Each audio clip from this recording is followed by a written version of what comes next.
hemmhekk il-mod. Mela ħarbu lek sabek.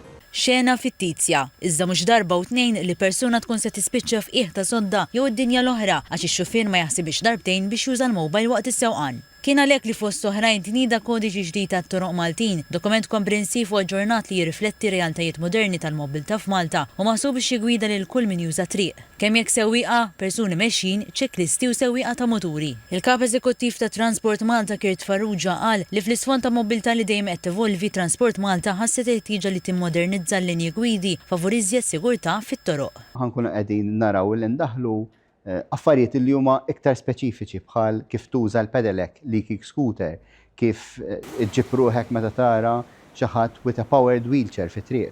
U dawn huma realtajiet ġodda li mill-aħħar updates li kien hemm ta' dak li konna nafu bħala l-Highway Code, illum il-ġurnata qed narawhom realtajiet fit-toroq tagħna u r-rispett fuq kollox illi għandna nġibu lejn xulxin. Id-dokument jinkludi wkoll regoli dettaljati għas-sigurtà bħalma u l-ilbis korrett taċ-ċinturini tas-sigurtà u ta' helmets adattati. Jinkludu wkoll kodiċi għas-sewwieqa ġodda li jisħaq fuq id-disciplina u tarif essenzjali fosthom formuli ta' aċċidenti, sinjali ta' traffiku u tabelli.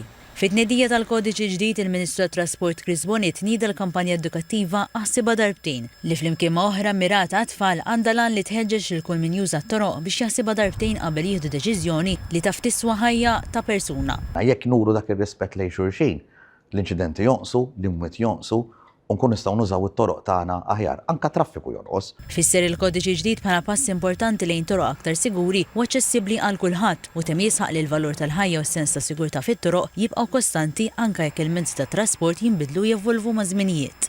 Attenta, għax ma lax raġġal xi ħadd.